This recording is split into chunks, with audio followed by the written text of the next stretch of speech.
దేవుని నామానికి మహిమ కలుగును గాక. కీర్తనలు 121 వాక్యము ఇలాగ సెలవిస్తుంది, కొండల తట్టు నా కన్నులు ఎత్తుచున్నాను, నాకు సహాయము ఎక్కడ నుండి వచ్చును. అందరూ సహాయం కొరకు ఎదురు చూస్తూ ఉంటారు. ఎవరైనా నాకు సహాయం చేస్తారా, ఈ పరిస్థితుల్లో, మోసమైన పరిస్థితుల్లో ఏ మనిషి అయినా వచ్చి నాకు సహాయం చేస్తారా అని చెప్పి.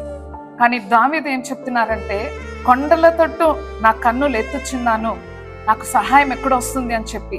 అక్కడ నెక్స్ట్ వాక్యం చదివి చూసినట్టయితే, ఆకాశము భూమిని సృజించిన దేవుడి దగ్గర నుంచి నాకు సహాయం వస్తుంది. హల్లెలూయా. మీరు కొండల తోటు, ఆకాశం తోటు మీ కన్నులు ఎత్తి చూడండి, అప్పుడు దేవుడు చెప్తారు, అక్కడ పరలోకం నుంచి మీకు సహాయం వస్తుంది. హల్లెలూయా. దేవుడు మిమ్మల్ని దీవించును గాక.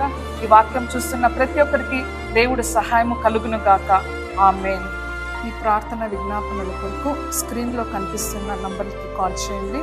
మీ కొరకు ప్రార్థన వీరులు ప్రార్థన చేస్తారు. ఆమేన్.